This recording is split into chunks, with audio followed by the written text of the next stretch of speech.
The Indian Parliament has approved an important legislation which will change the way Indian companies carry on business in India.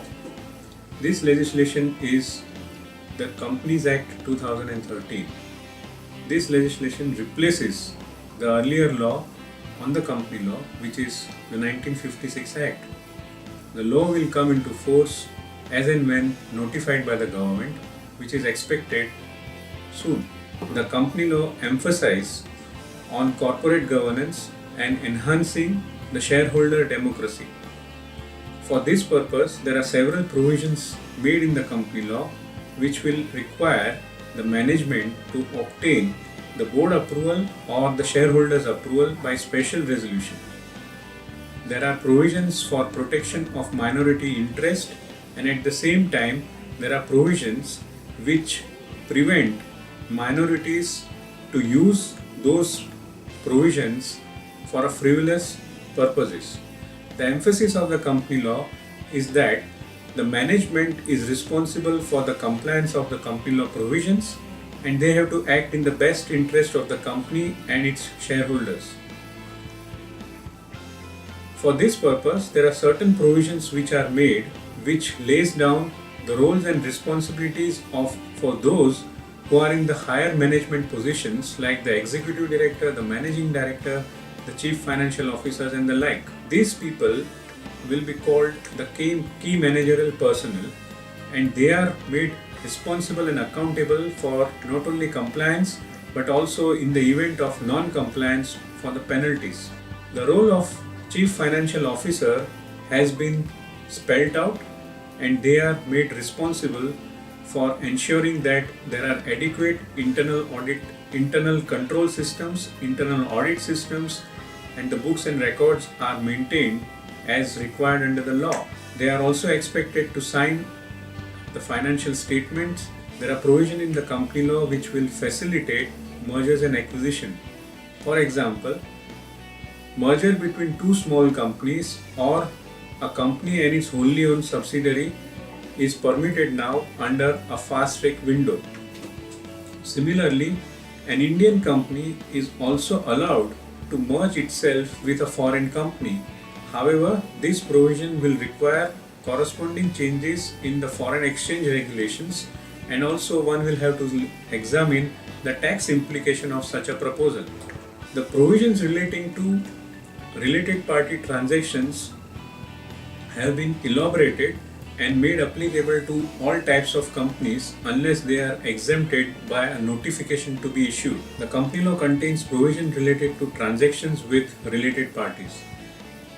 Certain types of related party transactions, if they are not at an arm's length basis, will require prior approval of the board of directors, and in specified cases, special resolution approval of the shareholders, and in specified cases approval by the shareholders through a special resolution.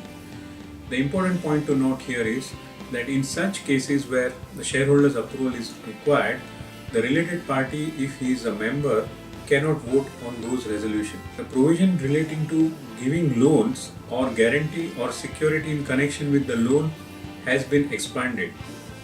Henceforth, any loan given to any person or any body corporate will require compliance with this provision. Earlier, these provisions were applicable to only loans given to a body corporate. For example, if a loan is given to a partnership firm or to a trust, it will still require compliance under the new law, which was not the case in the previous law. Overall, this new law will enhance the corporate democracy, protect the minority interest, and expedite the mergers and acquisition process. Though provisions relating to merger, demerger, internal restructuring, reorganization, etc. have been simplified, one aspect must be kept in mind.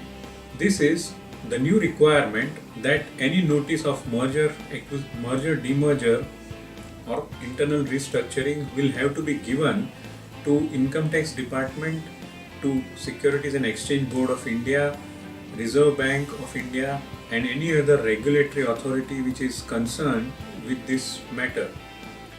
There is an inbuilt a safety mechanism in this provision that if we don't receive any response within 30 days from this regulator, it will be deemed to have been approved by this regulator.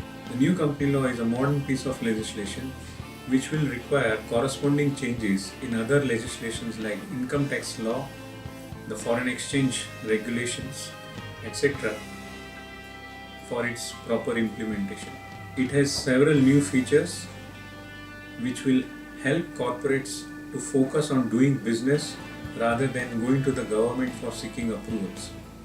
At the same time, one has to also see the rules which will be notified and which can be amended from time to time.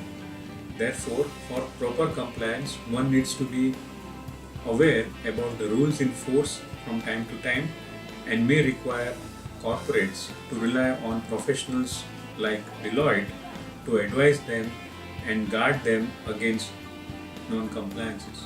Deloitte will be very happy to assist on any clarification or any assistance that may be required to attune one's compliance requirement with the new company.